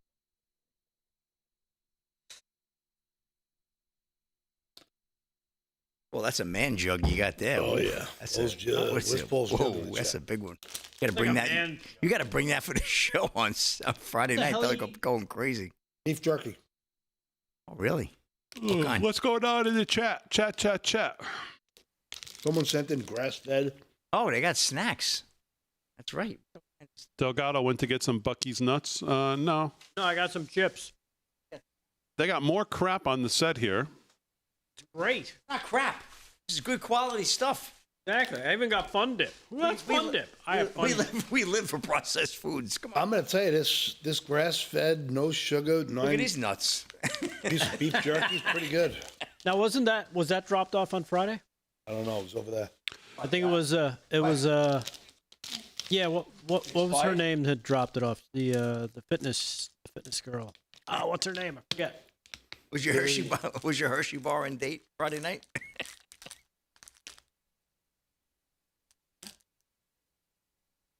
Couldn't get it out. The Hershey bar. Friday night. Damon, moving my kid to college tomorrow. Any advice? Well, I haven't done it yet, Dave, so I don't have any advice. You have to give me advice after you do it. You're before me. I'm a week from Friday.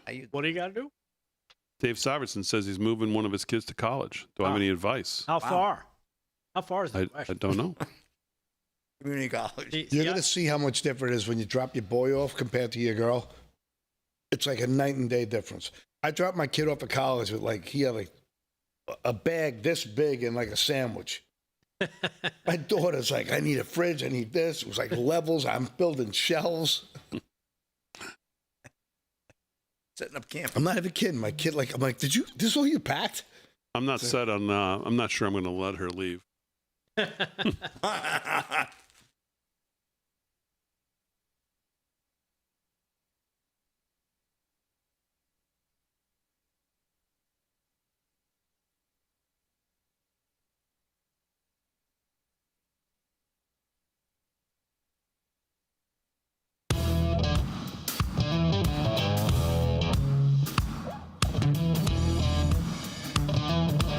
right, 30 minutes past the hour, live from Studio 6B on a Monday, Real America's Voice. Glad you're in. Slick's doing sports. Delgado's going to do some more headlines. Paul's got a little more news as well. Aaron and Fran holding it down, as always, on a Monday.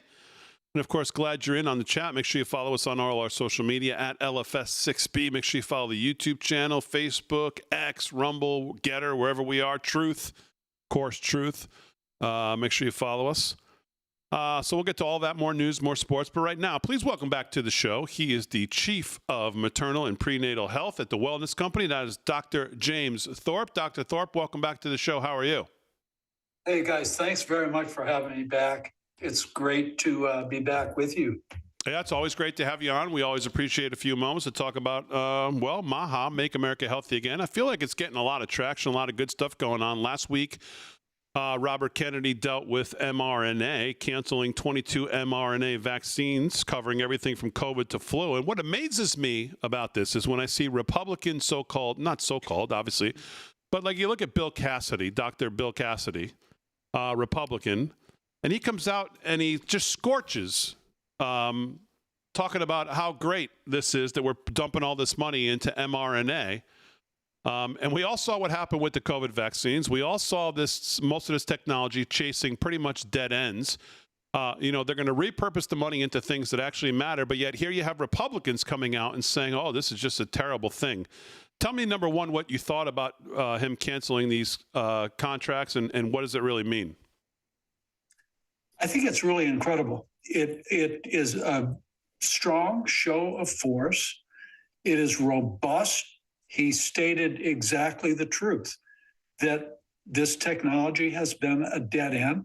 It caused a lot of injury and death, and we need to stop it. Now, he didn't take the vaccine off the market, but we have to understand, I think, that his heart is in the right place, and he's in the belly of the beast, right? So remember, all the D.C. scumbags that you were talking about and all the crime in D.C. on the prior segment, that's not just out on the streets. That's in Congress. 70% of those people are dishonest, bribed by Big Pharma, take money from Big Pharma. You know that. You guys know that. So they have a deep vested interest in maintaining status quo and supporting the income into their pockets. So it's a very difficult battle, and I'm proud of Bobby for doing what he's done. And but by the way, he can't. He's the head of NIH, but guess what? It's just like the FBI, and CIA and Dan Bongino and all these patriots at the head. Everybody inside and under them, the vast majority are still corrupted from the last several administrations, right? And he can't weed all them out. So they're trying to undermine his efforts. Yeah. Speaking of battles, when we talk about these kind of topics, and when we have a couple of guys on the show here who just can't seem to get away from having Facebook battles with people who question moves like this, and they say, oh, this is anti-science. People are going to die. And then like I said, you see Republican senators backing that kind of nonsense up. How do you deal with people who argue to you when they see a decision like this? They say, oh, this is, throws criticism at RFK, that people are going to die. How do you respond to arguments like that? What I try to constantly remind myself is that you can't argue with a moron or an idiot. You can't argue it's a good bar. So you might as well just smile and act like you love them, which we should, but understand that there's nothing you can say. And I just focus on the simple things, the obvious things, like the nose on their face. Like, okay, if it was so safe, then why in 10 weeks did Pfizer's rollout data show that it was the deadliest drug ever rolled out on the market? And then why did the government try to hide it up for 75 years? And then, just smile and let them respond to that. There is no response to that. Yeah. There's people out there that obviously, and I mean, it just always amazes me when I hear the president still talk about Operation Warp Speed as if it was the greatest thing ever. I'll never understand it. But for people who are still dealing with, as you mentioned, vaccine injuries or side effects from vaccines, long COVID, those kind of things that have health concerns that still don't feel like they've kind of flushed their body of it, those who have kind of seen the light and thought, man, maybe this was a huge mistake. Are you still recommending stuff for people? What can people like that still do? The main issue here is the bioweapon. The mRNA codes and continues to produce for extended periods of time, maybe the rest of the life, the bioweapon, the spike protein. So I think the most academically, scientifically proven way at this point in time is the ultimate spike detox. I think there's good evidence behind it. No, there's not randomized, double-blinded, placebo-controlled trials, but there's a lot of retrospective and prospective observational studies that show that it does help. In addition to that, I believe that anything that can improve your immune disability, so to speak, that we incurred with the COVID-19 vaccines. So vitamin D, keeping it up to not just mid-range, upper range of normal, and you have to do a blood test to prove that. Vitamin C. I think that there's certain nutraceuticals out there like NAC. And NAC, I think, is also some data suggesting that it helps clear the spike protein, the bioweapon. NAC, by the way, is non-prescription. It is natural. It's a derivative of a normal natural amino acid, N-acetylcysteine. Very well tolerated. Get it over the counter. So it's these issues that I think are really important to keep in mind, and especially in my patients before they get pregnant again. And by the way, you can measure that level of spike protein in your blood now, at least indirectly. And I encourage everybody to do that who's had the vaccine.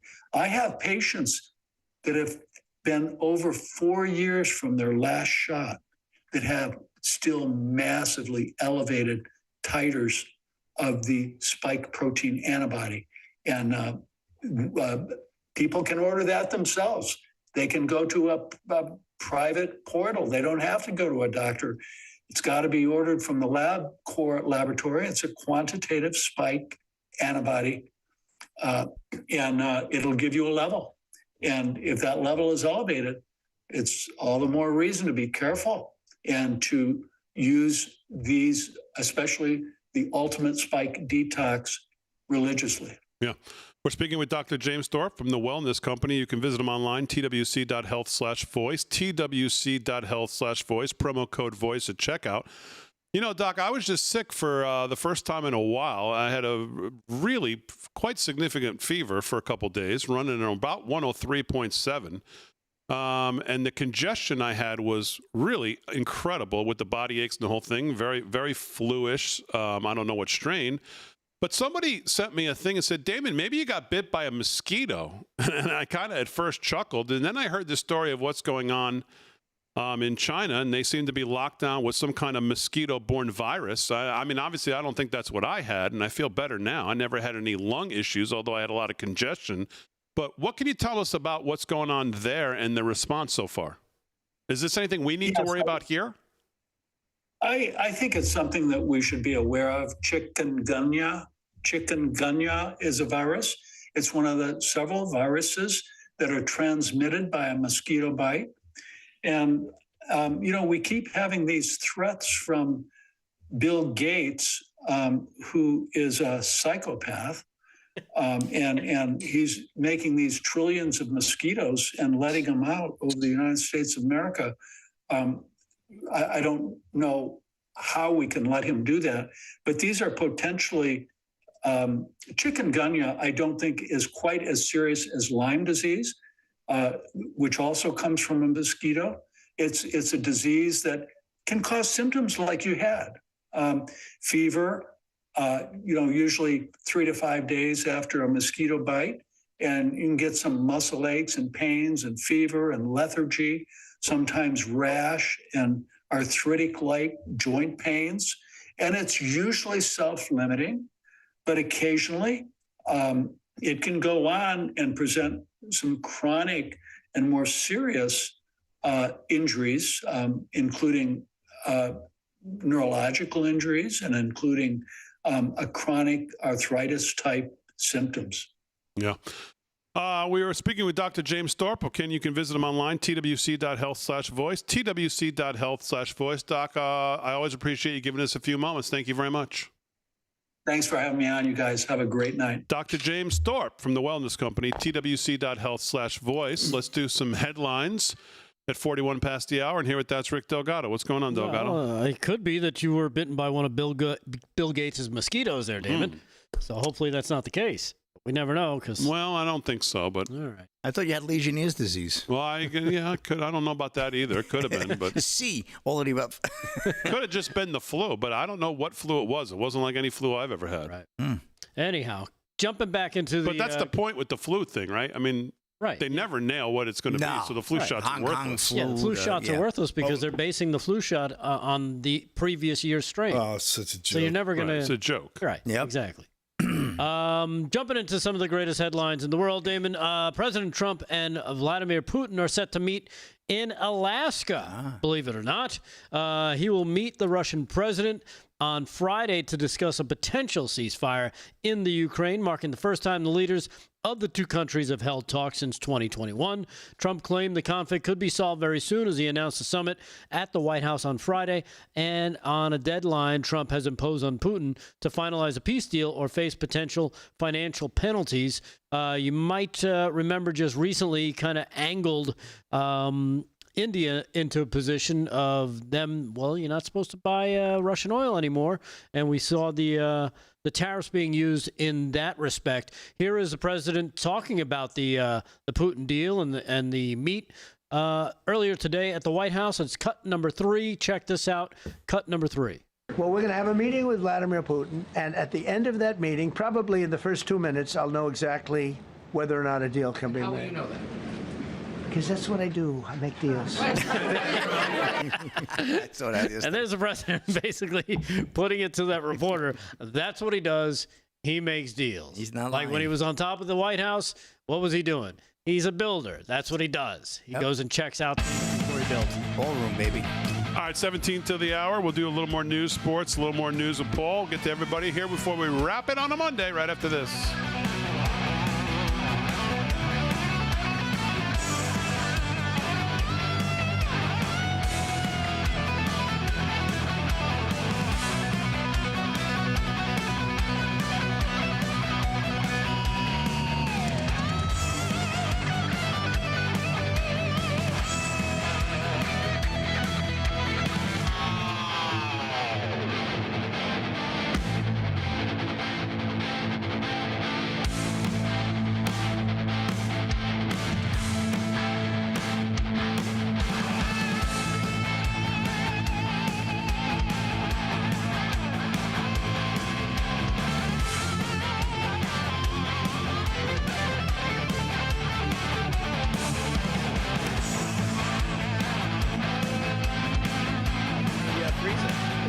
Flying sauces.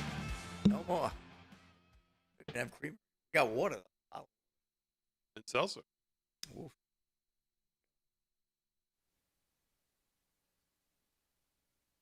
I love Dr. Patty Jamcat gave us $4.99 in the super chat in the YouTubes. It's gone, but what she was saying is that, the president wants to show America that what he does in D.C. is going to be critical because he'll prove they can clean up all the rest of these blue cities. I mean, look at New York. We might be looking at the same type of action we may need in New York, especially if they get this crazy guy in there, We may have to clean up New York and have the military go in and have the federal, supersede, especially if he tries to defund the police, which I don't think this guy's ever going to get there, but, stranger things can happen. You think he's going to cakewalk in? Well, then we're going to, this is what's going to happen. The city's going to fall apart, and Trump's going to have to, invoke another federal injunction to have them, them take over the police, the military. It's going to be ruins, and I guarantee Vin's in the chat. Vin, go do something. Oh, Vin's in the chat. Go watch a show or something on Netflix. You should. What are you in the chat for?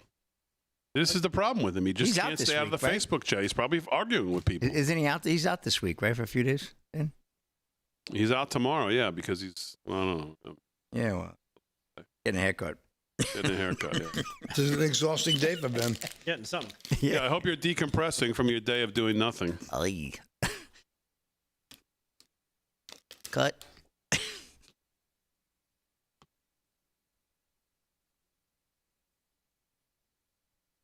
Sending me pictures from this concert that he's at this weekend. Really? Yeah. I'm going to ask the chat. I'm going to see my first country show. I'm going to see a guy named, is it Brantley Gilbert or Gilbert Brantley? Brantley Gilbert. Damon says he sucks. I didn't say. I think that's a little strong. You said Paul. you said he's irrelevant. I said yes. I said I don't think he's that relevant anymore. Oh, where's he playing? The local bar? Where is it? The Paramount? Where is it? That's like he's playing over at Brookhaven, Bald Hill. Is that where he's playing? But if you're on your way up, that's like a graveyard. Well, listen, if you're on your way up, you play there. Or are you on your way down, you play there. Yeah, that's a good point. Right? He might be on his way down, Paul. That's I saw Michael Bublé.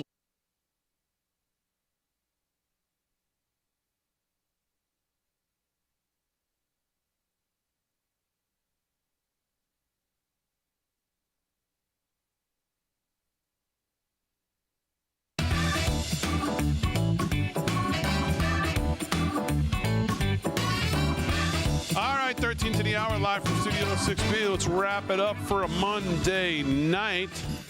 Panama Tom on Rumble says, oh, my God, please, you guys are going Bannon on us. That SH drives us nuts, punishing us. Well, I don't know what the hell he's talking about. What does that mean? What is he Literally talking? no idea. Zero idea what that means. So, well, we gotta say everything he wants us to say. Send us a 2-hour script, and we'll just regurgitate every word you want us to say. All right, Paul Nolan, we'll get to everybody here. What else is on your news? Speaking of Bill Gates backed butter made from carbon. What? Yeah. Bill Gates what? It's a butter made from carbon.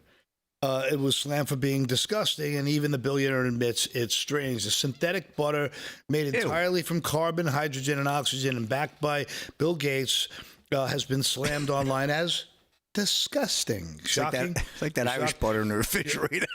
The bizarre spread made by Savor, a company based in Illinois and backed by Microsoft founder. Their products are described on the website as a delightfully rich food without animals, farmland, fertilizers, hormones, antibiotics. These are real fats and not a substitute. Is this available for the public to consume? Yeah, I have the Chicago News Media 4-minute clip. I was going to send it to you, but I just 4 minutes to use it of as our a life point we can't get back. that it was. This is supposed to be a news piece, and it was an infomercial. All it was just them hyping it up as this is fantastic. The woman's like, I love butter. Let me put it on the bread and let me put it on thick. And the only thing she put on thick was the BS. And she was raving about how fantastic it was. So Bill Gates, he this psychopath thinks he could change the world in one chemical at a time. Watch us all drop like flies. Mm-hmm. Or mosquitoes. Oh, don't start that. Yeah. Well, wait, is that what that's what? Those mosquitoes were genetically modified or released in Key West. That's real. Yeah. But all That's of what the Africa. doctor said. Yeah. That's what the doctor It's real. I know. Yeah, People it's all the say buzz. You're going Bannon. No, it's not that's Bannon. not It's true. I don't Was know that what the guy meant? I don't know if that's what the guy Well, meant. what else did we do that was on the conspiracy I don't know. fringe?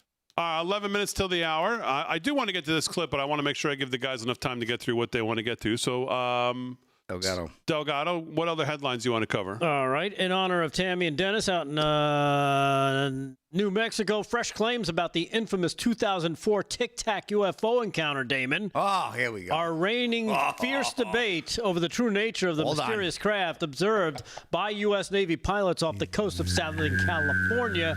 You might remember this clip, cut number 6, that came out. a few years ago. Yep. This was actually a clip from 2004 that was finally released. According to this, journalist and UFO investigator Ross Coulthard has sparked controversy by asserting that craft, captured on video and later released by the Pentagon, is actually advanced man-made technology developed by aerospace giant Lockheed Martin. He suggested that the craft may have been operated psiconically, which is controlled by advanced mental or neurological means. Wait, what was that word? Controlled how? Psionically. Yes, which means wasn't that a team from Seattle in the 70s? No, psionically. Yeah. Aaron said it right. Psychotically. Yeah, that's right. Or reverse-engineered non-human technology recovered by the United States government. I don't know if you're up to date on that, but of course the Tic Tac. You take a guess. Meanwhile, the same guy, Coulthard, has been called out by Moneypenny on X. She is a Spaces. Moneypenny? James Bond? Yes. She's a Spaces host, a former Chase economist and BBC journalist, as well as investigative writer and dog lover. She called out this expert about the UFO that's supposedly too big to move. Have you heard about this one? It's a UFO too big to move, so the U.S. government built a building around it. Is that the aircraft carrier? Supposedly, it's located at the Off-Ut Air Force Base in Nebraska. Nothing has been produced as of right now, and Google is now blurring the Air Force Base, but it could be because it's an Air Force Base, and they always blur What's that called? The Off-Nut Air Force Base? Off-Ut. The spaceship was so big, yes, they built a building. They built a building around it to hide it. Of course. Well, what else would you do? Of course. Of course. That's, They should have put a pyramid over it. Well, that was from Moneypenny. Okay. Any on X. Any other earth-shattering I got one more headline if you want to hear it. Of course. Well, I like that. You don't think I can top it? You can top it. Come on. Come on. All right, go ahead. One more. Dare me. Elon Musk says he's a 3,000-year-old time-traveling alien who is trying to return to his home planet. Of course he is. Oh, my God. Okay. That is the headline from MSN.com. Okay. All right, good. Oh, a legitimate news Elon source. Musk, no stranger to eyebrow-raising statements, but his latest comments even have longtime followers doing a double take. He said the Tesla and SpaceX CEO recently claimed that he's a 3,000-year-old time-traveling vampire alien attempting return to his home planet. Okay. So he is back on ketamine? The claim began as a late-night meme that Musk posted on X at around 2:30 a.m. He shared the post that read, "Would you believe it? My neighbor was knocking on my door at 2:30 this morning. Luckily, I was still up playing my bagpipes." And he posted a picture of an old guy, some painting of a man playing bagpipes. Okay. No. Very good. Wow. So I think things are going well for Elon. Well, whatever. I mean, I love Elon, so Yeah, I mean, me he can afford to be nuts. He can be whoever he wants. He can be whatever he wants. I prefer to call him quirky. Quirky's a good word. That's a good word. Did you call him Corky? He's brilliant. Quirky, yeah. He's brilliant quirky. guy. Very brilliant. Unlike you, who's just nuts. There's a difference. All right, let's do some sports. Sports is brought to you by Mike Lindell. LFS6B is the promo code to use. Slick, take us home. What's going on? All right, Major League Baseball, almost sweep of the old scoreboard. Big D, Tigers and White Sox tied at 1. Top of the 9th in Chicago on the south side. Brewers 7-1 over the Pirates. Bottom of the 8th in Milwaukee. End of 7. Royals lead the Nationals 6-4. Rockies over the Cardinals 2-1. Bottom 8, bottom 6. Diamondbacks lead the Rangers 6-2. Astros 7-2 over the Red Sox. Bottom 5. Bottom 1st. Angels blanking the Dodgers 1-0. Padres and Giants, no score, just underway. I told you Phillies beat the Reds earlier tonight 4-1. Yankees 6-2 win over the Twins in the Bronx. Rays A's coming up at 10:05 first pitch. And some big NFL news tonight. And Nevada Supreme Court sides with John Gruden against NFL. Blocks arbitration. Dylan Gwynn at Breitbart. The Nevada Supreme Court handed former NFL coach John Gruden a major victory on Monday night in his ongoing legal case against the NFL. Approving his appeal and preventing the league from sending the case to arbitration. The issue before the court was an arbitration clause in the NFL Constitution that the league claimed prevented Gruden from taking his case public. So John's going to be able to take his case public, Big D. John Q. public. And we'll see what happens. There we go. All right. Okay, very good. Okay, I'm going to wrap it up right there. This show's in another orbit. That's a wrap in sports. Back to you, Big D. All right, well, This is as close to a public lap dance as I think you'll ever see between a journalist and a someone from Congress or a senator. In this case, a communist senator, full blown. Here's Dana Bash with Bernie Sanders. I swear this is not AI. This really happened. Here you go. Something that I'm sure you have seen, a Gallup poll. Did you see this Gallup poll? Yep. And what the Gallup poll found was that you are one of the most widely admired Americans, and I believe you're only second to the Pope. You want me to declare my candidacy for Pope? I don't think that you're eligible for a lot of reasons. Then I won't listen. I watched you tonight. I've watched you for a very, very long time. You're obviously still full of vigor and intensity for the things that you're passionate about and have been for decades. Yeah. Let's get it on. Is there another presidential run in you? Oh, God. Let's not worry about that. I am going to be 84 years of age next month, as a matter of fact. So I think that speaks for itself. Something. Okay. He's running maybe Chuck Schumer. Short of I don't know if the lap dance was before or after that, but I mean, have you ever? I mean, I don't even know what that is. That's like shivers up your leg, right? Somebody's bucking for a promotion. Unbelievable. He did say bucking. Yeah, he said bucking. He's not in trouble. As always, we salute our military, active and active police, firefighters, first responders, EMTs, everybody on the front lines protecting us. Thanks everybody on the show. Aaron, Frank, great job as always. Oh, man. We'll be back. More of this tomorrow night, 8 p.m. live from Studio 6B. We'll see you then.